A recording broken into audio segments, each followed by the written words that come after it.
Hello అమ్మాయిలు అబ్బాయిలు ఎలా ఉన్నారు? ఈరోజు మనం శనగ ముద్దలు చేసుకుందాం. శనగ ముద్దలు అంటే వీటిని పుట్నాల పప్పు అని కూడా అంటారు. చిన్నప్పుడు మనకి షాపుల్లో ఇలాంటివి చాలా అంటే చాలా దొరికాయి.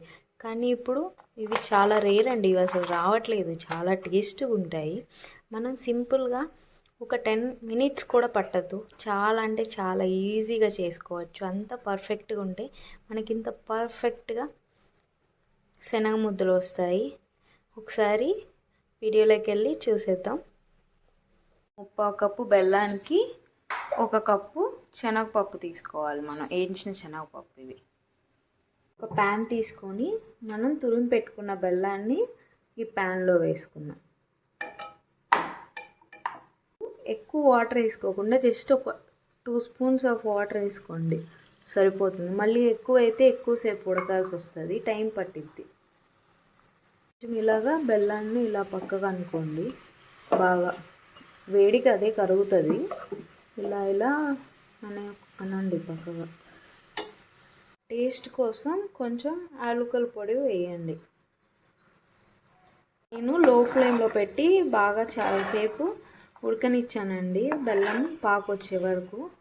ఒకసారి పాకు వచ్చిందా రాలేదా అనేది మనం చెక్ చేసుకుందాము. మనకి పాకు వచ్చిందో రాలేదో చెక్ చేసుకున్నాము.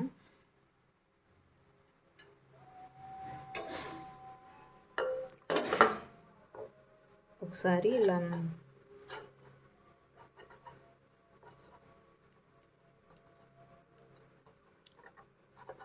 బాగా గట్టిగా వచ్చిందండి.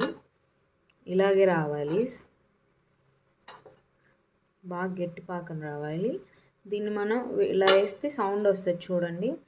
అలా వస్తే పాకు వచ్చినట్టు. ఇప్పుడు మనం దీంట్లో మనం తీసి పెట్టుకున్న 1 కప్పు శనగపప్పుని వేసి బాగా కలబెట్టుకోవాలి. ఇలా చూడండి. ఇలా బాగా బెల్లం మొత్తం శనగపప్పుకు పట్టేలాగా ఇలా కలిపేసుకోవాలి మనం. ఈ కలిపేసుకున్న తర్వాత శనగపప్పు చూడండి మొత్తం బెల్లం అంతా పట్టేసింది శనగపప్పుకి. మనం ఉండలు చేసుకోవాలంటే దీన్ని కొంచెం ఆరనిచ్చి కొంచెం ఆరిన తర్వాత ఉండలు చేసుకోవాలి. లేదు ఆల్రెడీ ఈ ప్లేట్కి నెయ్యి రాసి పెట్టుకున్నామండి. ఈ ప్లేట్లో చేసిన మిశ్రమాన్ని దీంట్లో వేసుకుంటున్నాము. వేసి గోరువెచ్చగా అయిపోయింది. ఇప్పుడు మేము శనగ ముద్దలు చేసుకుంటున్నాము. చూడండి ఎంత చక్కగా వచ్చిందో. శనగ ముద్దలు ఎంత చక్కగా ఉన్నాయో.